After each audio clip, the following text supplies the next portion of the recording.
LinkedIn presents. Welcome to the Human Capital Innovations Podcast. We're your source for personal, professional, and organizational growth and development, where we share original research, explore industry trends, and interview executives and thought leaders from across the globe. We hope you join us often for practitioner-oriented content around all things related to leadership, HR, talent management, organizational development, and change management. Maximize your personal and organizational potential with Human Capital Innovations Podcast.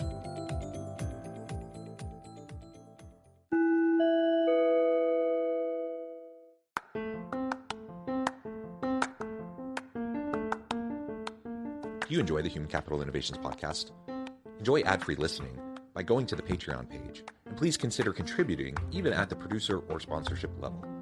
And please leave a review. Thank you for your support.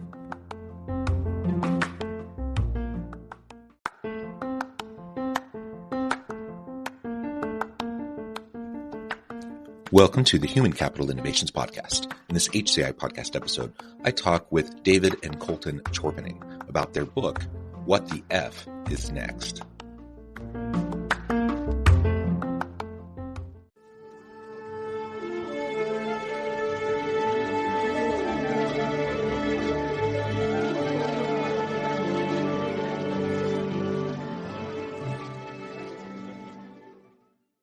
David and Colton Chorpenning, welcome to the Human Capital Innovations Podcast. Hey, Jonathan. Thanks for having us. Thanks, Jonathan. It is a pleasure to be with you today. You're joining us from Colorado, and I'm south of Salt Lake City, Utah. And today we're going to be talking about your book, What the F is Next? I'm super excited to talk about this and talk about intentional living and how we can go about doing that in our lives. As we get started, I wanted to share David and Colton's bio with the audience. With a trailblazing career spanning counseling, coaching, and consulting, David has worked his magic with some of the biggest names in the game, from the Federal Aviation Administration to the Colorado Bar Association Leadership Training Program, USA Rugby to Rocky Mountain Health. His expertise knows no bounds. He has even lent his wisdom to the city of Manitoba Springs, Colorado, Pikes Peak, Restorative Justice, Challenge, Rehabilitation, and Commonweal Artist Co-op, just to name a few. And I could go on about David, but I'm going to just share a little bit about Colton as well.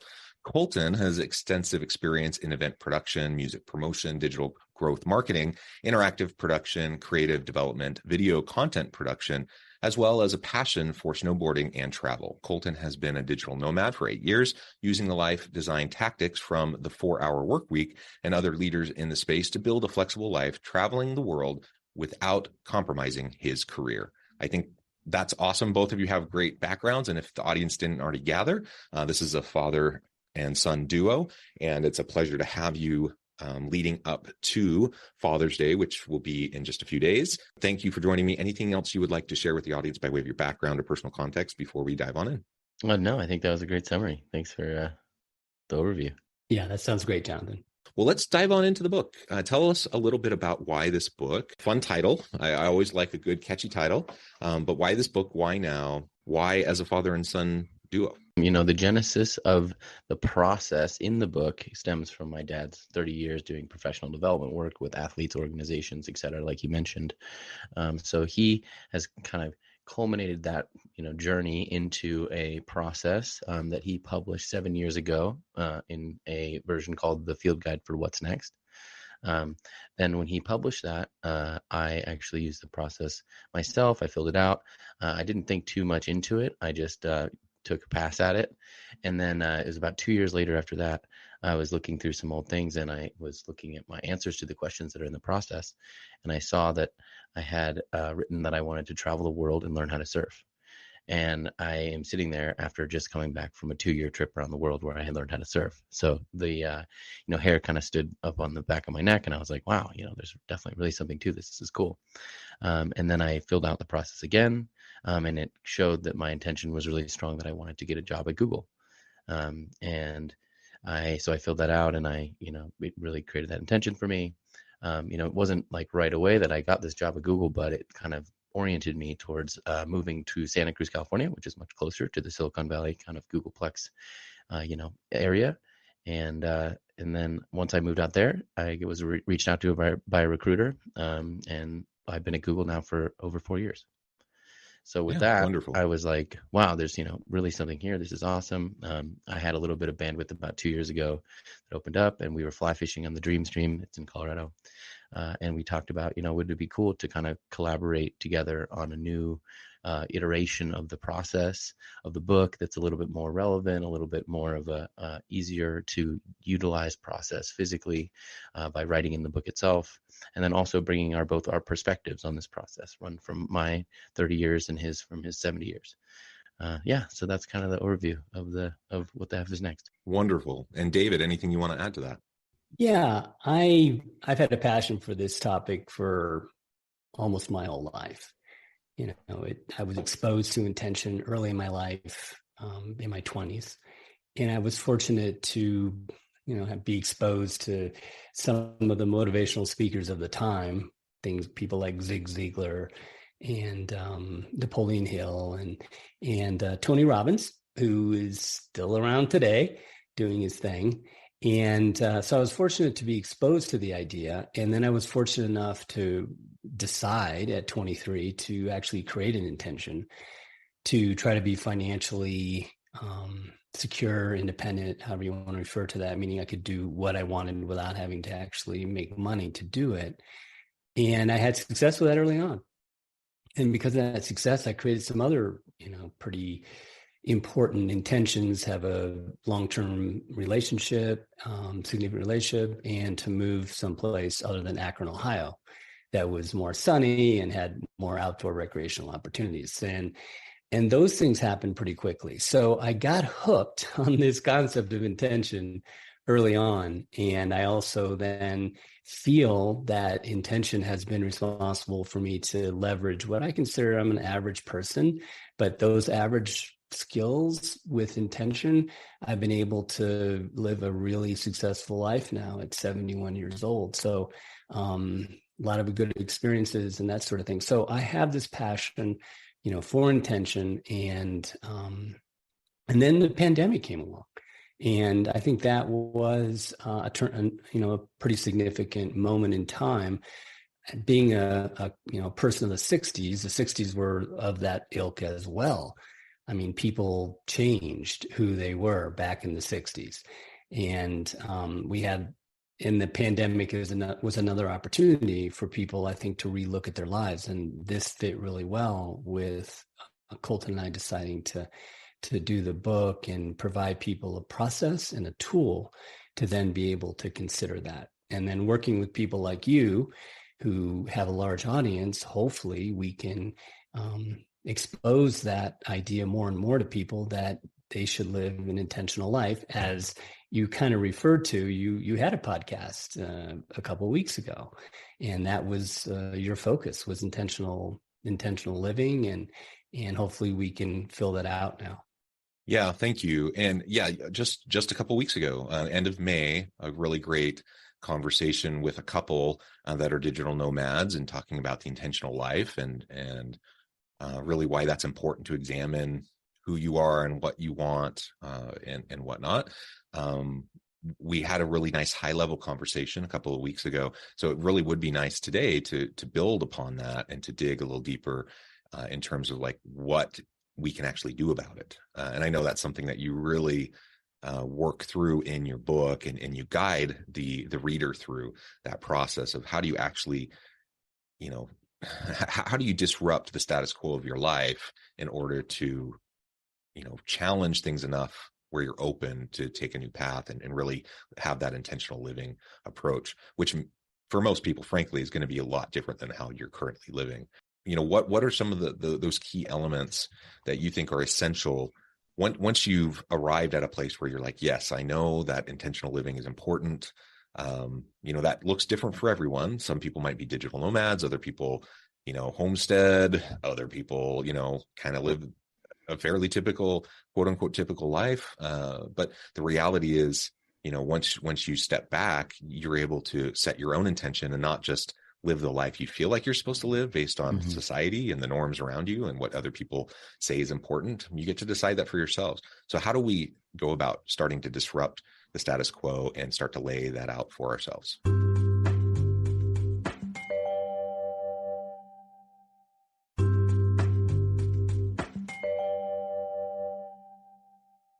Yeah, totally. I think it'd be great, Dad, for you to just kind of explain, your process and how it uses appreciative inquiry specifically. But before that, just kind of like noting on our process, we think it's really important to utilize or to focus on what's next in your life first. So instead of going and being like this lofty 10 years from now kind of element in the future, really focus on one area of your life that you want to make progress in within like 30 to 60 days, basically. And then from there, it's like a smaller, more attainable way to get good at creating intentions and practically achieving them. So then you can apply it to multiple areas of your life. Yeah, I think that's really an important component of our book. Is we do really press on that and say it's not like you have to sit down and reevaluate your entire life. Let's start with one important area of your life and have confidence. And as I kind of stated before, that's what gave me the confidence to then keep doing it because it worked in one area. So that's a really good point, Colton. The other thing that, Jonathan, I think that is different for our process and what makes it much more accessible and easy to do is that everybody has really created intentions in their lives. They've either done it consciously, unconsciously, or they've done it and they've kind of forgot about it. They haven't realized that they actually have done it before. I have a quick story about a friend of mine who my wife and I play golf with another couple. She happens to be an artist. And we're chatting about it. And I said, hey, Karen, so on a scale of like 1 to 100, 100 meaning that you've really fulfilled all your really important intentions in your life, and 1 meaning you didn't do it at all. Where do you think you sit on that scale? And she thought for a minute. And she goes, well, I'm probably an 85. And I went, wow, that sounds pretty high. It's really great. So after that, in golf, you each go off and, hit your ball and go to the green, and then you go to the next tee box. Well, by the time we got to the next tee box, Karen is in this ecstatic state. She runs over to me and she goes, David, you won't believe this, but after I recognized that I have been intentional, and I started to think through my life of the things that I've accomplished, some things, really big things, and almost to the letter, I am re-engaged. I am going to be more intentional in my life. And she went as far as as I said, she's an artist. She now makes intentions and puts them on her artist easel. So I think that's a big part of our book, as we say, that we're hopefully connecting people with the fact that they've already been intentional in their lives. And then the other thing that we do, or that's laid out in the book, is that people are given questions to help them connect to those important things that they love about their life, they have already loved, all the positive things they've loved, and all the skills that they've done well, things that other people have told them that they've done well. So it's not like people have to reinvent the wheel about their what's next. It's already there. People already have it. They already they've been living a life and doing things and being successful and sometimes not being successful. But the point is, it's there. And our process helps people connect to who they already are. And from there, then it's much easier to know that you have the confidence. I've done it before. I can do it now. I can maybe stretch myself. And I think that's a pretty significant core aspect of why this process is easier for people and will end up allowing them to be successful. Yeah, excellent. So having those guided questions to prompt self-reflection and to think about the existing intentions you have, perhaps those you've had at one point but maybe forgot about, and re-establishing those intentions more explicitly in your mind, super helpful. Anything else you want to share about the appreciative inquiry process and how that connects with your book? I guess the one add in just clarifying it is that there's kind of 2 ways to think about your opportunities and where you've come from. The old method was the deficit-based model. It's kind of traditionally actually where we start when we think about what we want. We say, oh, well, why don't I have that? What do I not have?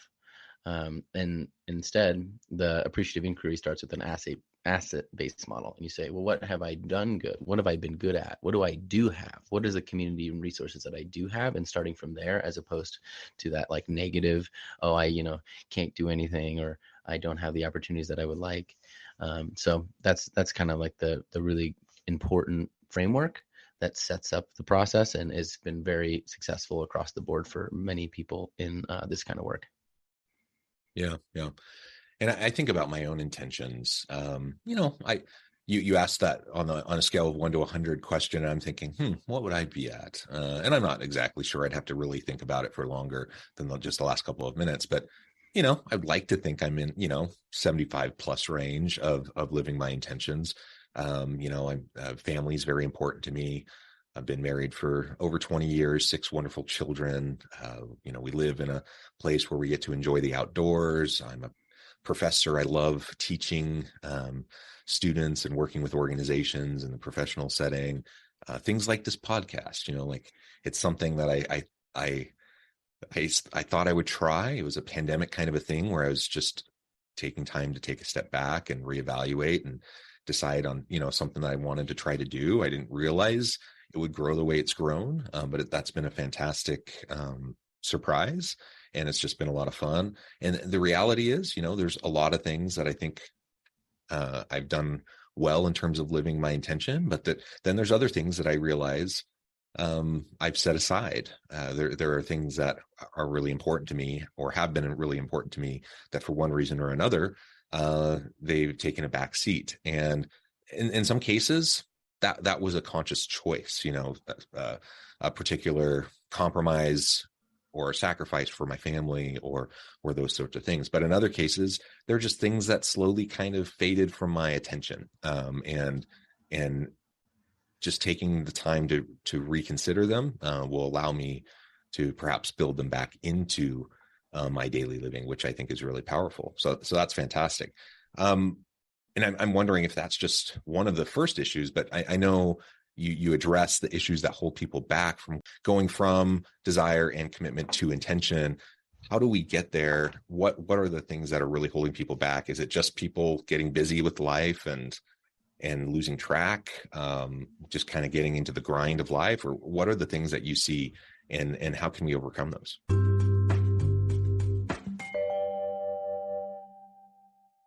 Yeah, I think there's a couple different, but I'll start with that. I don't think that we often have really analyzed and checked in on what we actually want in far too long. Often for most of us, the last time that, we were asked, what do you want from your life is as a child or like in school, is like, what do you want to be when you grow up? Right.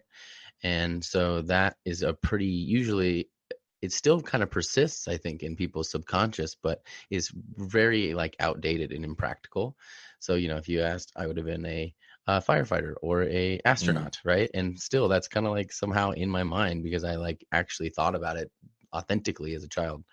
And so if that's your goal, and now in your 20s or 30s or 40s to the last time you really thought about it authentically, then yeah, that's going to be pretty hard for you to go out there and become an astronaut at this point. But if you reevaluate, authentically ask yourself that question again, where you're at in your life. Maybe, you have the desire to start your own business and you've been working a job for a long time. Think about using appreciative inquiry. Okay, well, I've been successful at this and I have a great network in this area. And my actual intention is to create my own business in the field that I've been doing on my own. Then really honing in on that specifically, then you can actually, tangibly understand that maybe I could get the thing that I want because I actually checked in on it and I actually thought about it where I am at in my life right now. So I think that's one of the keys. Another one is that we often have conflicting intentions. So if you have two intentions that can seem to kind of negate each other. An example that we lay out in the book is imagine that you have the intention to get a new sports car, but you also have an intention to work less. And so at first it's like, well, that would be impossible without somehow breaking the laws of physics, winning the lottery, something like that. But if you actually drill down to the essence of what it is that you want, which is probably just to drive a awesome vehicle, down the Pacific Coast Highway and have some more flexibility with your work, then you can reevaluate it. And it's not that you need to, get more money to necessarily do this. Maybe you just need to figure out a way to rent a sports car for a long weekend and communicate with your profession or your job or whatever to have more flexibility to maybe work out of the office. So with tapping in closer to the intention, which is just to have this like adventure with a, hopefully cool vehicle or something, you're actually so much easier able to achieve that authentically. So if you tap into what the essence is, then there's lots of different ways into getting what it is that you actually want, which might not be by saving up, working all the time to buy a car. Instead, you're borrowing a car, renting a car, working from, the Pacific Coast Highway while you're, hanging out and getting that adventure day. Yeah, getting to the essence of it. That's really, really important, because we really do often think in these grand ways about something that actually isn't really what we want from the thing in the first place. I can think of a lot of things right off the top of my head in my life that kind of fall into that bucket. And so if we can actually drill down and keep on asking ourselves why, what's really at the core of this, then what's at the core usually is much more accessible and readily achievable even in the short term. Yeah, I agree. That's well said, Jonathan. You just need to have a process where you're putting that intention in front of yourself on a regular basis enough that you have to think about it. I do that all the time. I have my intentions once a week. They're in my Apple Calendar. It pops up. I need to review my intentions. And I can hardly say a week doesn't go by that I don't look at one of the intentions I have. I probably have, 10 different ones in different areas of my life.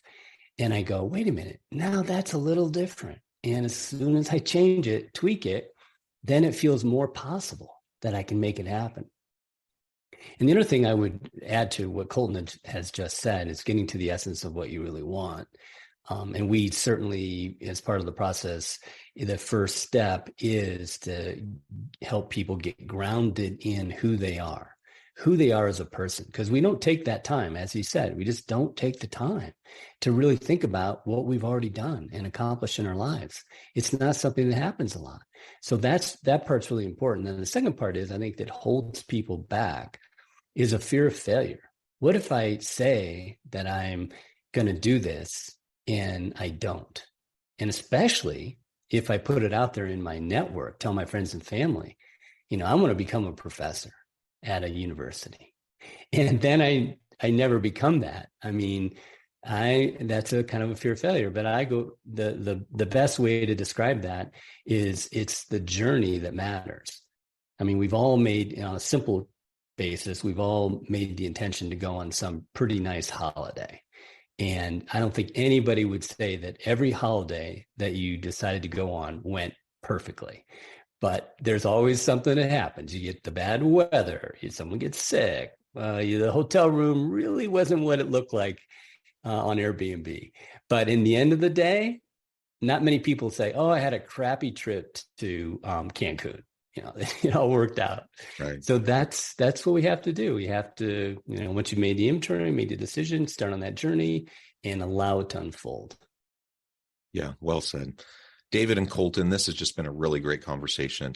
I know we've only just scratched the surface, but thankfully you have a book that people can refer to and to walk themselves through this project or this process. As we wrap things up for today, I just want to give you a chance to share with the audience how they can connect with you, find out more about your work, where they can find your book, and then give us a final word on the topic for today. Yeah, Jonathan, and thank you so much for having us. The easiest place to find the book is thefisnext.com.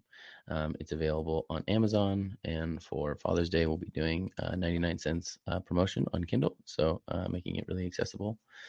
So that's the best place to find it. I'd love to hear from you, looking towards the summer and the next couple months, what the F is next for you, Jonathan. What's on the radar, and what do you want?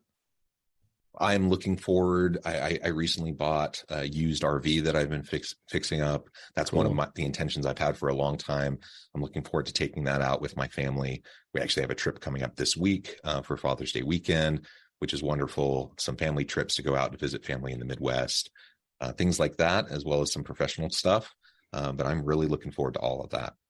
That's awesome. You said you have 6 kids, so that must be a big RV. Is everybody jumping in there? Yeah, it is. It's a big one, but it will be Nice. a bit crowded. But the whole point in RVing, right, is to not stay in the RV, but to go places and then be outdoors. So that's what we're going to try and do. Absolutely.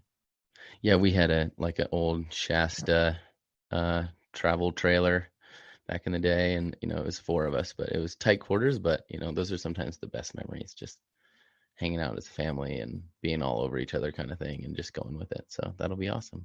Great summertime Absolutely. plans. Well, just one thing I would add, whether they buy our book or not, I would say if there's one thing that people walk away with is right now, put an hour in their calendar this week and to actually decide on something they think is important and lay out 1 to 3 actions to actually start moving in that direction.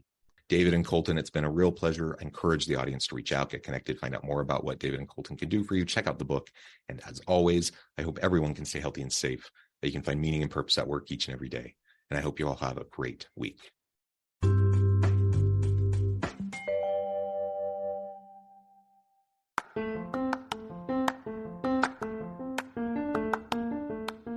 Do you enjoy the Human Capital Innovations podcast?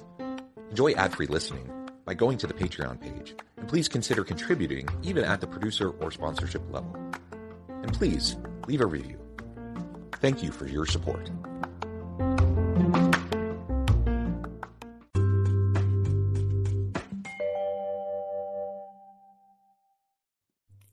Thanks again for joining us for this episode of the Human Capital Innovations podcast.